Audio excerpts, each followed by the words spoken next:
Hello നമസ്കാരം, ഫൈസലാണേ.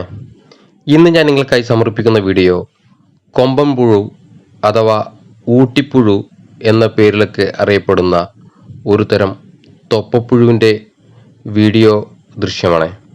നമ്മുടെ നാട്ടിൽ കാണപ്പെടുന്ന പൊടിയന്നി, പെതമരം, ഞാവൽപ്പഴത്തിൻ്റെ മരം എന്നിവിടങ്ങളിലായി ധാരാളമായി കാണപ്പെടുന്ന ഒരു തരം പുഴുവാണ് ഇവ. ഇവ ഞാവൽപ്പഴം പോലുള്ള മരത്തിൻ്റെ ചെറുചില്ലകളിൽ തൂമ്പ് വരാറായ പ്രതലങ്ങളിലെല്ലാം മുട്ടയിടുന്നു.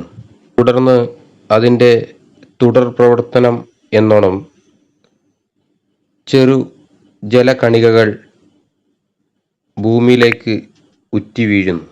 തുടർന്ന് ആ ചില്ലകളിൽ ഇത്തരം ചെറിയ പൂടകൾ രൂപാന്തരപ്പെടുന്നു. ബദമരത്തിൻ്റെ ചില്ലകളിലും ഇലകളിലുമായിട്ട് ഈ രീതിയിലാണ് കാണപ്പെടാറ്. മറ്റു ഞാവൽപ്പഴത്തിൻ്റെ ഇലകളിൽ ഇത്തരം രീതിയിലും. തുടർന്ന് ഇവയുടെ പിൻവശത്ത് കാണപ്പെടുന്ന ആ തിരി ആകൃതിയിലുള്ള വസ്തു പൊട്ടിച്ച് അവ പുറത്തു വരുന്നു. പിന്നീട് നിശ്ചിത സമയത്തിന് ശേഷം അവ പൂടയിൽ നിന്നും പുറത്തു വന്ന് ഇത്തരം രീതിയിലാണ് കാണപ്പെടാറ്. പിന്നീട് ഇവ ഊട്ടിപ്പുഴു എന്ന പേരിലും കൊമ്പൻ പുഴു എന്ന പേരിലും പല നാമധേയത്തിലായി ഇവ ഈ മരത്തടിയിൽ വസിക്കുന്നു. ഇവ മരത്തടിയിലെ മധുരമാർന്ന പ്രതലം ഭക്ഷിച്ച് വിസർജിക്കുന്ന വസ്തുവാണ് ഈ വീഡിയോയിലൂടെ നിങ്ങൾക്കായി സമർപ്പിക്കുന്നത്.